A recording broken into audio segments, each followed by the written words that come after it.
I've drawn my blue lines on the board as my boundaries of the camera shot, which also are the same as the screen. So that's going to make it tough when I want to have the screen down but write something beside it, so that our virtual audience may have to just miss out on part of that. But as much as I can, I'll try to stay in there. One of the things that somebody asked a minute ago was the online version of the textbook. How in the heck do you find that? So let me show that real quick. I pulled up here on Course Compass. That's your home page on Course Compass, and one of the things that is new this year, but it shows what's coming up. So section 1.1, due in 11 hours. Now, it seems like it ought to be 12 hours, so apparently there's some Eastern time thing going on, but you have till midnight tonight to do that. What else do you have due tonight? Your project, spreadsheet, data collection. That's due not at midnight, but at 10 p.m. Okay, and I made it different so I could do some work tonight after 10. I'm not going to work after midnight, but I can get things ready to go by Monday. We'll actually start looking at that data. Okay? We're a little bit ahead of the syllabus, so if I had the data fully ready to go today, I would use it because there's some things we're going to illustrate today. But by Monday, we'll get into that data full blast. So here's the Course Compass home page, basically. So to find the electronic book, it's right there by chapter contents. So even if you bought a book, there may be times when you forgot your book, and maybe it's at home, and you went home for the weekend and forgot and left it there or something. You can always get to it, click on chapter contents, and then you have a lot of choices here. But if you scroll down, there's chapter 1, chapter 2, chapter 3. You click on chapter 1, then it says view the chapter opener, or you can go straight to the section that you want to see. If I want to go to section 1.2, then you got, again, several choices: video presentations, multimedia textbook section. That's the thing you want. Or you can click to go right to the textbook exercise set. The web page you're viewing is trying to close this window. Yeah, I guess we better do that. So there's the book. And notice it looks exactly like your book. It's even the same font and margin space and all that. It's just literally a copy of the book. You have a little thing up there to change pages. You can page backward and forward, or you can just, that 8 that's up there, you could type over that with a 120. It'll take you right to page 120 in the book. Right? So it's pretty handy tool.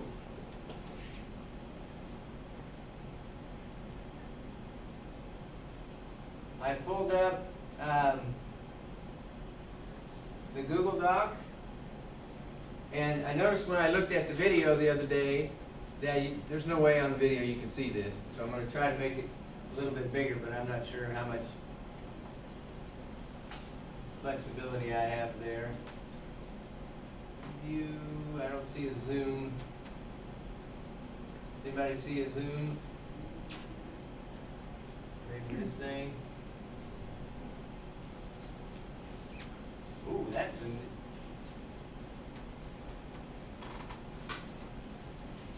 So there we go. In fact, that's almost too much because I can't quite see the whole thing. Let me take it down to 150.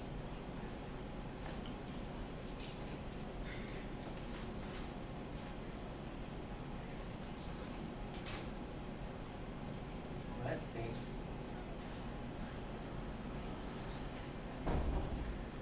I gotta find a scroll bar. There we go. There's a few oddities in the data set that we're going to have to get corrected. One of the big lessons every semester with this data set problem is this is what happens in real life, right? Anytime you deal with real data, it ain't perfect when you first do it. And there seems like there's been a little bit of trouble with people cutting and pasting here and things not coming out the way they think, because the email you send me looks fine, Then I go in here and look at it, and it looks different. Right in there, you see that problem? Not sure what that means, but their gender FM, female, probably means female, right? So it didn't, they didn't follow the directions. So what happens inside the computer when I try to analyze that data? No, it counts it as a whole separate gender. You got a gender F, you got a gender M, and you got a gender FM, right? And that one's fairly easy to pick up, but sometimes it's as subtle as somebody types an M and a space. Computer thinks that's a whole new gender, right? So that's all part of a process we call data cleaning. So you have to clean the data, get all those problems out of it before you can analyze it. Okay? So that'll have to be cleaned up.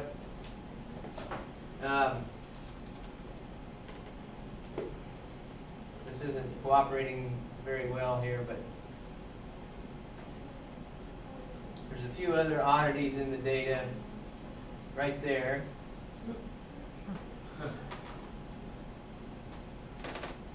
So this person in my online section, we got VAs all the way across. Now I don't know how that happened, because in their email they sent me, it's not like that. So something happened, and it may not have even been them that did it. It may have been somebody else that was copying and pasting cells. So when you do yours, just be careful that you don't overwrite somebody's row. There's been a couple of times when somebody has put their data in and they've written over the last line of somebody else's data without realizing. A lot of times that happens when you cut and paste. You do it in an Excel spreadsheet, you copy, you go over to the Google Doc and you hit paste. Well, if your cursor's in the wrong spot, it just pastes over whatever's there. So be really, really careful with that. Okay? Any questions about this homework set, the Google Docs? We're section C, right? Yeah, you are section C. That's one problem that if I scroll down far enough, there's one person that put in MA140 instead of a B, a C, or a VA. Right? So they'll have to get that corrected. All right. So last time I covered all the way through chapter 1. So we're ready to start in chapter 2. And while this is up and we're looking at it, let's remind ourselves, what do we mean when we have a data file like this? What does each row represent? A subject. So each row is a single subject. Sometimes you'll hear me call it an observation. And then what are the columns? Those are variables, right? So each variable represents a different characteristic of the subject that we measure. Okay? Now you say, well, this column isn't a characteristic of the subject. No, it's a characteristic of the sample. That sample came from somebody in section B. The initials aren't a subject characteristic, but they're a sample characteristic. So variables can mean either of those things.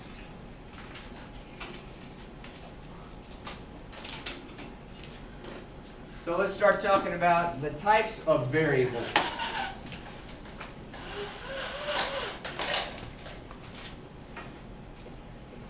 Variables represent data, so types of data.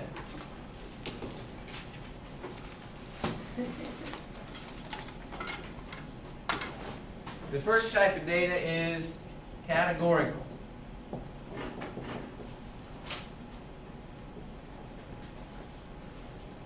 What does the word categorical make you think of? Categories. So that's what categorical data is, right? It's data that places the subject into one category or another. Okay, it's not numerical data. Straight categorical. Give me an example of one of our variables that we collected that's categorical. Male, female, right? So sex was categorical. Height. A few more in there. What? Height. Height. Is height categorical? No. No. Height is numerical data, so it's not categorical. So this is also known as qualitative data, because all it does is list a quality of that subject. Right now, some people would argue that the variable sex If they're female, that's quality. If they're male, that's not quality. And so don't go there. Right? So qualitative data means the same thing as categorical data. As opposed to quantitative data,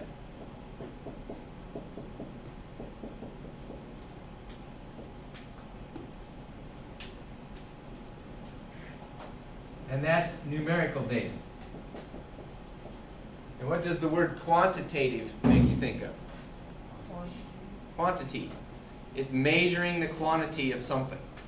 So we said height was numerical. That's quantitative data. What is it quantifying?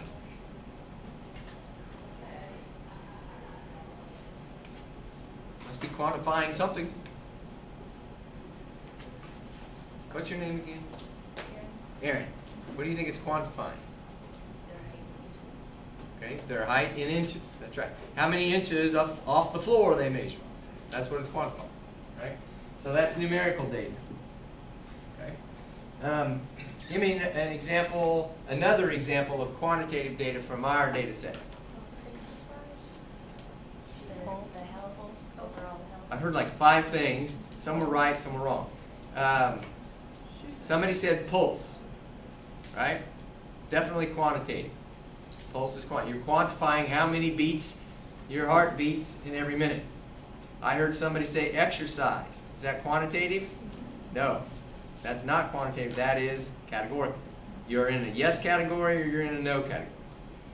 Right? Now, if I had asked a question, how many hours a week do you spend exercising?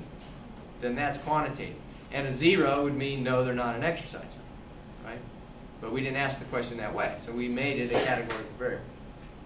Right? Smoking is categorical. Right? The way we collected it. Okay? Age, that's quantitative. I heard somebody say shoe size. Is that quantitative? Well, we kind of had a debate about this in my last class. And I guess, yeah, I would agree that's quantitative. It is quantifying something, right? How big is your foot? But the number that's used, nobody seems to know really what the units are there. I wear a size 9 shoe. It doesn't mean my foot is 9 inches long. I think originally it was kind of based on that, but shoe size is so old that nobody really knows how it works, right? Plus, male and female is different. If I tried to put on a female size 9, my foot wouldn't fit in it. Right? So it's a different scale. But it is some kind of scale. We just don't know what it is. So I would agree it's quantitative, but it's kind of in the gray area. Now somebody else said health rating. Is that quantitative? No. But wait, it's numerical. We enter numbers. But think about those numbers. Where'd they come from? Come from the categories, and I made up the numbers, and they're completely arbitrary. I said, let poor be a 1, let excellent be a 5. I could have just as easily said that the other way around, and it wouldn't change anything. But it would dramatically change the numerical value. Right? So the numbers are just categories. But it's a little bit different than a straight categorical variable, because the categories can be placed in a logical order. Excellent is better than very good, and that's better than good, and that's better than poor. So I could line people up and say, here's my poor health people, here's my excellent health people, and put them in an order. So ordered categories, we give a special name, and the authors don't ever talk about this, but it's important, so I do. Ordered categories we call ordinal data.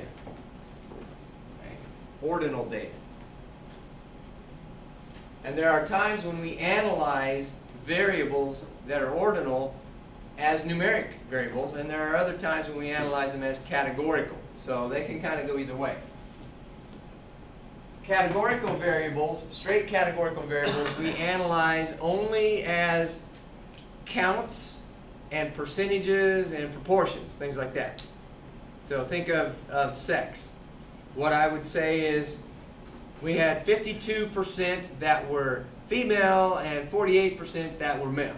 So I'm summarizing the data using percents or counts. Okay? Whereas a quantitative variable like height, I might analyze with the mean or the median or something like that. Say the average height was this. Okay?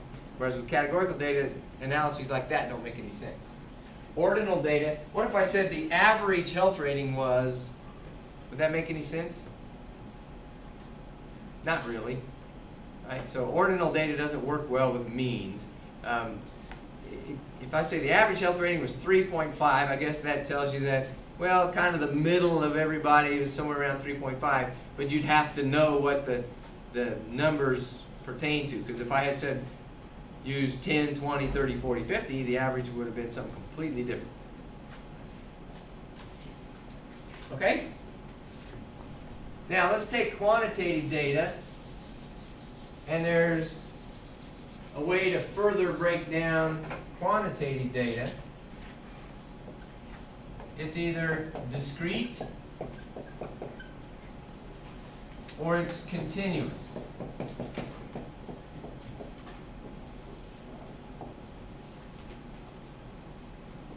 So let's start with discrete.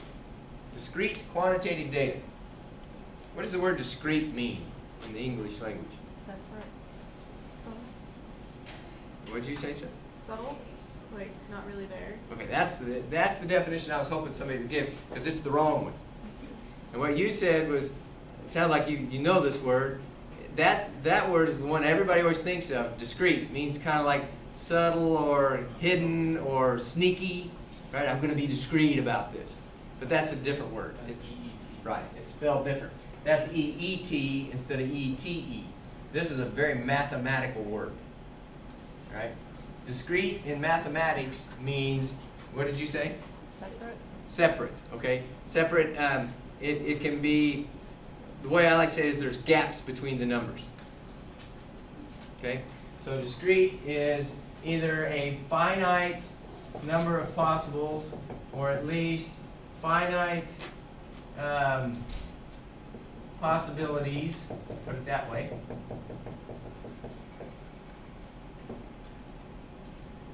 Or at least they're countable.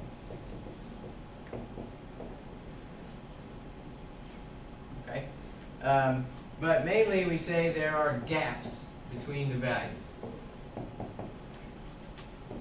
So gaps between possible values. So what about shoe size? Is that discrete? If we call it quantitative, then it's either continuous or discrete. Are there gaps between the possible values? Yeah. You never heard of somebody with a 9.48 shoe, right? You get 9 or 9.5, or 10 or 10.5. So there's gaps, there's jumps in between. Most of the time in this class, the discrete data that we'll be dealing with is count data. Questions like on a survey, you may say, how many children have you had? You know, survey for women. What are the possible values? Okay, 1, 2, 3, you missed one. 0. 0, 1, 2, 3, up to whatever the world record is, right? There's some show on cable now about some 19 kids and counting. I don't recommend that. Don't go there. But that's discrete data. You can't have 2.3 kids, right? Now what about height? Are there gaps between height values? No, there's not. So that we call continuous. So infinite possibilities.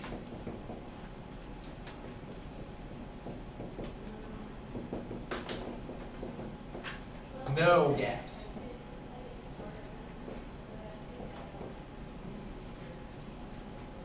Okay? Now, most people, when you ask them that question, when you did your survey, you said, how tall are you? Right? Who's turned in their survey already? Okay? You were, Teresa. Teresa, okay. Teresa, give me the height of somebody from your survey. 64 inches. 64 inches. Okay? Do you think that person was really 64 inches tall? I can guarantee you they were not exactly 64 inches tall. They were probably 64 point something something or 63 point something something. And most people, when you ask them how tall they are, they're going to round to the nearest whole number. So they discretize a continuous variable. And we do that kind of thing all the time. It's kind of interesting, and age is the same way, right? You ask somebody how old they are, they give you a nice round whole number, which has gaps between it. But if you took it down to the second of how long they've been alive, there's decimal points possible. So it's continuous data. And the best example are small children. When you ask them how tall they are or how old they are, right?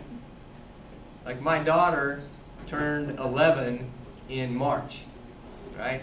Well, she does the math, and so if I ask her how old she is now, what is she going to tell me? 11 and a half. I'm 11 and a half, right? She doesn't say I'm 11. My birthday's coming right up. It's a few weeks away. But I'm still the younger age. I'm not the older age. Right? And I'm not putting the 0.9 on there or whatever it is. So we discretize continuous data a lot of times, but technically, theoretically, there's an infinite number of possibilities. Now, you can never measure to an infinite number of decimal places, so you technically never get true continuous data. But even data that is discrete, if there's a lot of possibilities in the range, then we treat it as continuous data, like heart rate. Heart rate, I guess theoretically, heart rate is a continuous variable, because if you could count, well, the beat happened, 0.8 seconds before I said stop, therefore I can figure out, well, you had 72 point something beats per minute. All right, you could do that, but that's really stretching it. So we're going to get only discrete whole numbers. We're counting how many times the heart beats in 30 seconds, right? But there's so many possible values in the range of all possible values that we treat it as continuous data when we analyze it. Whereas if it's real discrete, like how many children have you had, that's usually going to be one of maybe 6 possible values. So we analyze that a lot of times more like we would analyze categorical data.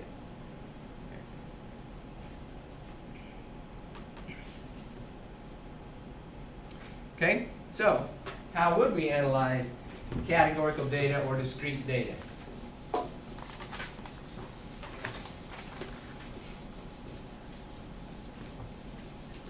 Well, I said a minute ago that if we have categorical data, how do we summarize that?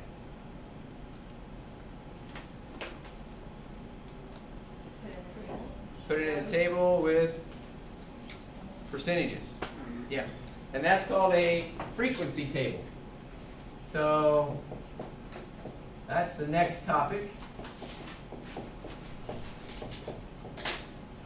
So frequency tables, let's use our health rating variable as an example of a frequency table. And I don't have complete data yet, so I'm going to make this data up.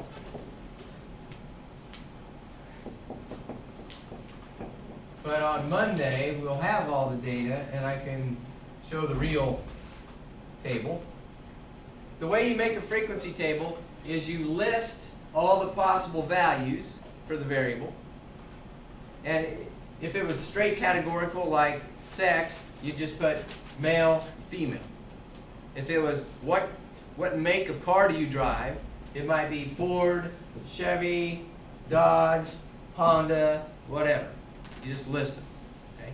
If it's categorical data, straight categorical, then there's really no worry about what order you write them in. You might do them in alphabetical order.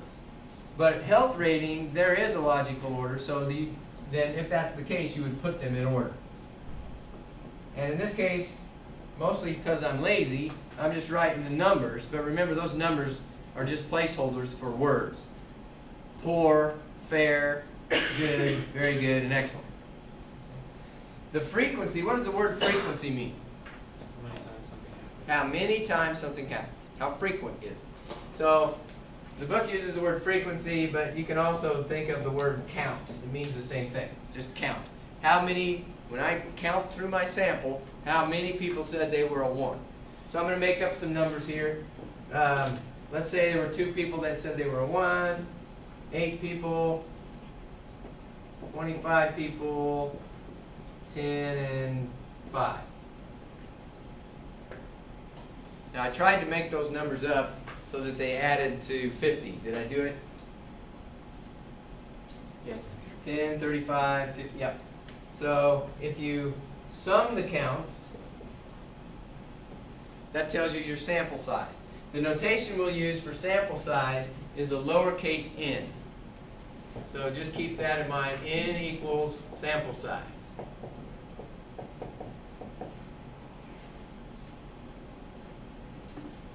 Okay? Now this is actually part of the next section, but I'm going to go ahead and do it. This is very handy. This is called a frequency table, and it shows you how frequent each value was. So visually you can look at it and go, oh look, there were more 3s than anything else. But a graph helps a lot too. So if I drew a bar chart of this data,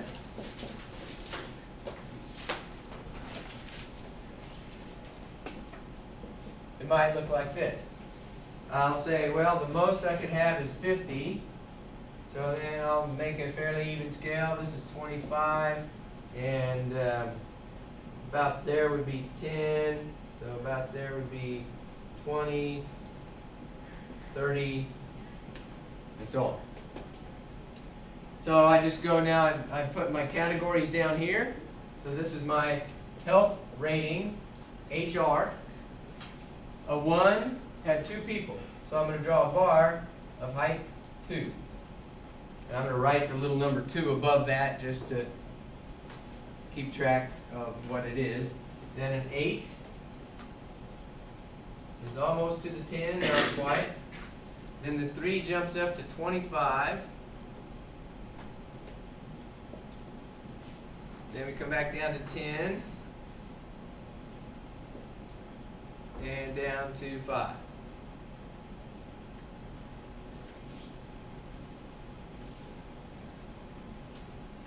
Now, when I made up this data, I happened to make it pretty bell-shaped, right? The peak was in the middle and it tails off in both directions, but the real one's probably not going to look quite like that. It'll be shifted more up towards the 4s and 5s, and every semester we get very few that say 1.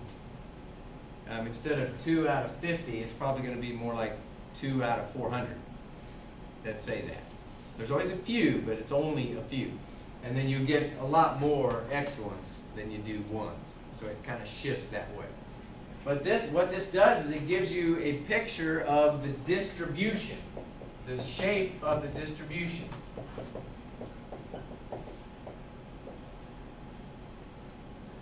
So what does that word mean? That's a new word for us. Distribution. The way the numbers are distributed. Exactly. The way the numbers are distributed. Okay? Or another way to think of it is, where are the subjects distributed across the categories? Okay? So it's just a picture of the distribution. And you can do the same thing if you have continuous data. You can make a bar graph. We call it a histogram if it's for continuous data, and I'll show that in a second. But it just gives you a picture that real quickly you can look at that and go, wow, there's more people that answer 3 than anything else. Now what I'm going to do here, let me make that a little bit smaller. I'm going to draw a line right there. And I'm going to write relative frequency.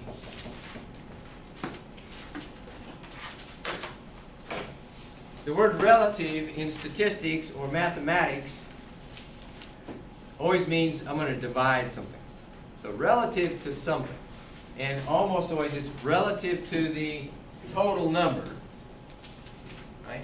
So relative frequency is a fancy way of saying proportion or percent. So I'm going to write proportion right underneath it. You can do percents or proportions. It doesn't matter to me a whole lot which you do, but it does matter a lot to the online homework tool, because if they tell you to do proportions and you enter percents, that means your decimal place is off by 2. And they'll say, "Yep, you're wrong." Whereas I might not worry about it on a test. If I say, "What proportion of people," and you say 32%, I'm probably going to say, "Yeah, that's fine," if the right answer was 0.32. So proportion and percent, the decimals just move. A percent is just a proportion that's been multiplied by 100. Okay? So the relative frequency is what proportion of the people fall in each of the categories. So what proportion of the 50 people fell in category 1? 4%. 4%. And you got that number by Getting it out of 100 2 divided by 50 times. is the same as 4 divided by 100, which is 0.04. 16. Okay? And so yeah, you can, since I purposely made this a 50 on the bottom, you can just kind of move the decimal 2 places and double each of these, and you have the proportions. So this one is 0.16, 0.50, 0.20, and 0.10.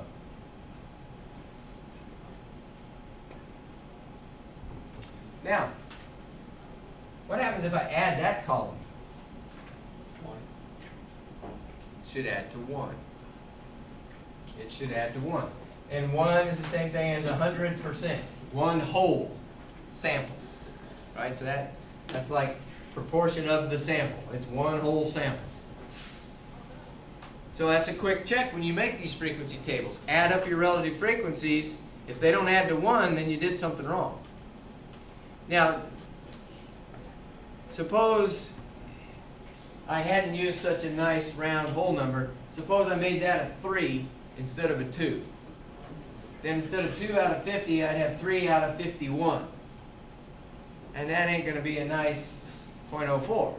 It's going to be a 0.04 something something something. So then you would round. We typically would round proportions to 3 decimal places, which is the same thing as rounding percents to the nearest tenth of a percent. Okay? And then when you add them up, they might not add exactly to 1. You might get 0.1 or 1.01 or 1.001 or something. It should be close. You might get 0.99 or 0.985, but it should be close. But if you're way off, like you get 1.2, and say, "Oh, I did something wrong." Right? So try to catch your errors that way. Right? So this bar graph I drew is a frequency bar graph. I can make it a relative frequency bar graph by plotting these numbers instead of these numbers. Now if I do that, I'll come up here to 1.00 or 100%. Then this one would be 0.50. This one would be 0.25, and so on. Now what would happen to the shape of the distribution? The heights of the bars. Nothing. They stay the same. That's right. Nothing. It's going to look exactly the same. The only thing that changes is the scale on the y-axis.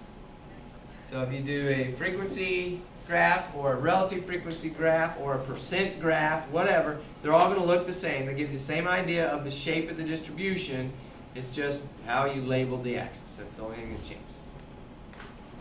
Okay?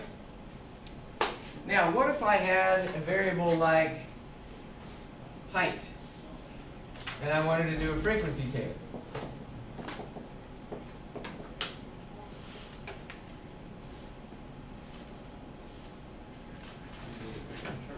And let's say that I have a really accurate yardstick, right? I have one of those digital things that you ever go to the doctor's office and they make you stand on this thing and then they lower the thing down so it hits you on the top of the head. Let's suppose that was digital and it gave your height out to 15 decimal places, right? Then you list all the possible values and how many times they occurred. Guess what's going to happen? You're going to have all different Yeah, you won't have any two people that have exactly the same value. So you're going to get a bunch of zeros, because there wasn't anybody exactly that tall, and then every once in a while there'll be a 1 in there. That doesn't make a very interesting bar graph, does it? So what would you do? Amy, you got any ideas? You got a continuous variable that you want to turn into a frequency table. Ranges, Ranges, good. What do you mean by that? like 50 to 55 inches. Okay. 50 to 60. Okay, I'll do that. 50 to 55. Next category. 56. Okay, 56 to 65. 60. We're off a little bit. This one's 5 inches. This one's only 4, but notice you didn't repeat. So where does somebody like 55.9 go? 56. Well, you can say first round your data to the nearest inch, then you can figure out where they go, or you can do this. 55 to less than 56. So a 55.9 goes in that one, and a 56 goes in this one. So I'll say less than 60. 60 to less than 65. I'm really messing up here, but you want your intervals or your ranges to have the same width. So I'm gonna modify this a little bit. Let's make this a 55, like that. Okay? Dot, dot, dot means so on. And then you just count how many people fell in those ranges. Okay? These are called intervals. They're called classes, or they're called ranges. Any of those three words kind of mean the same thing. But that's then not called a bar graph. If you graph it, it's called a histogram.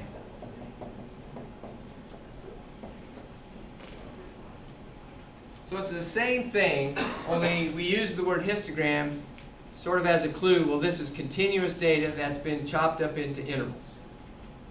So I did a histogram. Now, it is possible to get your TI-83 to draw histograms. And if you want to use that, what you would do, obviously you can't turn in your calculator on an exam and say, here's my histogram. So what you would do is you draw the histogram, and then you would freehand sketch it on your paper that looks like that. So I'm not going to grade your artwork, but as long as the middle bar is the tall one and this one's shorter and you get it labeled reasonably close, that's going to be fine. I probably won't have time today to show you how to do that, but we'll do it Monday. And I've also posted out there on my courses a couple of documents that give instructions on how to use the TI-83 for everything that's in Chapter 2. So it'll show you how to do a histogram, how to do some of the other plots we're going to do, how to compute means and medians and summary statistics, things like that. Okay?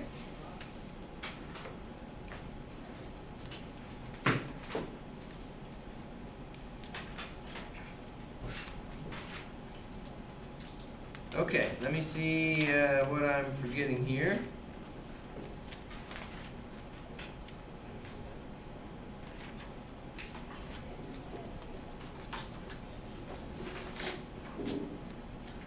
Oh, one thing I am forgetting, if you have categorical data, so health rating really doesn't apply, but let's say we had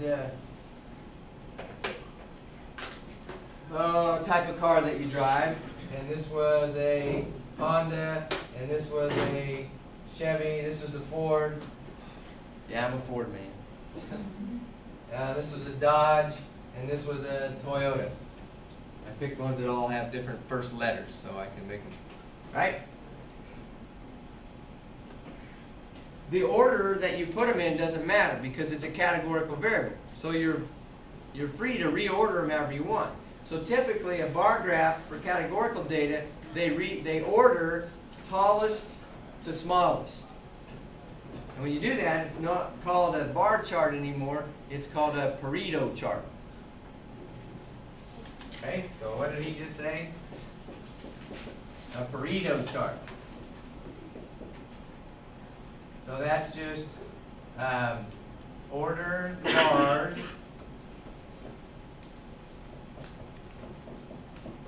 tallest to smallest.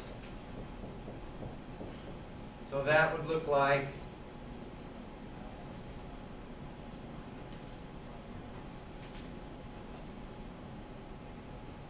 it's a little too tall. Like that. One that's almost as tall. And like that. And this was the Ford. This was the Dodge. This was the Chevy. This was a Toyota, this was a Honda. And those are nice because they show right off, your eye can look at it and very quickly know, okay, this is the one that occurs most often, then this one, this one. In other words, instead of having to look at this and go, now which one's taller, this one or this one? When they've been put in the order automatically for you, then it's really obvious which one is taller, which one's small. Okay? Have you heard of a pie chart?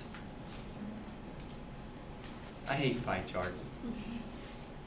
I never ever use a pie chart in practice, but every once in a while I have to interpret one, so I need to know how to understand them and what they are, but they're really almost impossible to produce by hand. Software like Microsoft Excel can produce a pie graph fairly quickly, but they're awful hard to even interpret. But basically it's a circle, and it has wedges of the pie that are for the different categories. So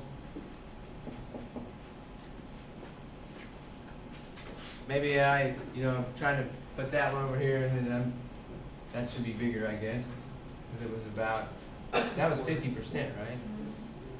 So let's say it's not quite 50, but it's like about there. And then you have some others.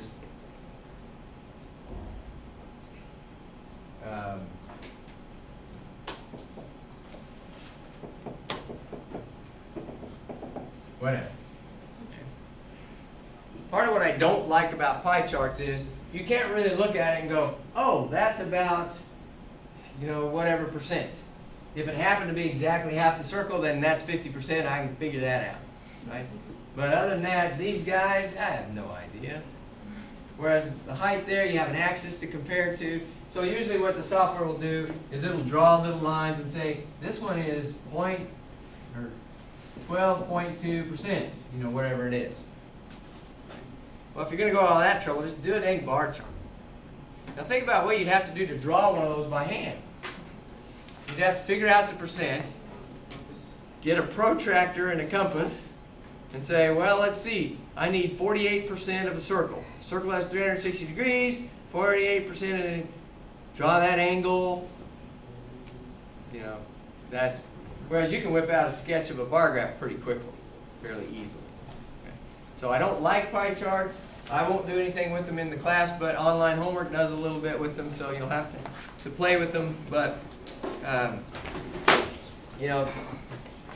take it for what it is. You will have to, you'll see them in things you read sometimes. You'll have to understand how to read them. But okay, so that's about all the time we have today. What do you have due tonight? Homework. Project by 10, homework by midnight. All right? Now there is homework clear up through chapter 2 that's up and available, so if you want to work ahead, that's fine. But don't forget to do that tonight. Have a great weekend. Lainey, you want to turn that on?